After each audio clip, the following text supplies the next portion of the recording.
কিতাবের নাম হচ্ছে সিরাতুন নবী সংকলন। কিতাবের নাম কি?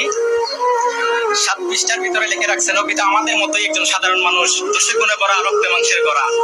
নাউজুবিল্লাহ বলবেন না? সকলে কথা বলতে হবে, না হলে আলোচনা করে মজা পাওয়া যাবে না।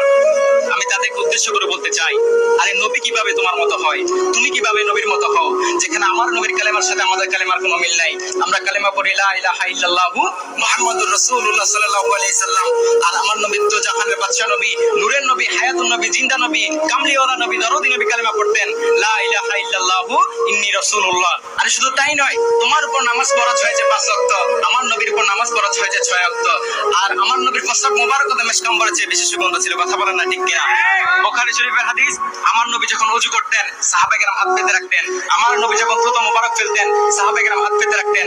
আমার নবী যখন নাক মোবারক থেকে শিং মোবারক ফেলতেন সাহাবায়ে কেরাম হাত পেতে রাখতেন। তাবারুক হিসেবে, বরকত হিসেবে, রহমত হিসেবে সারা শরীরে মেখে নেওয়ার জন্য। দূরে বলেন না সুবহানাল্লাহ।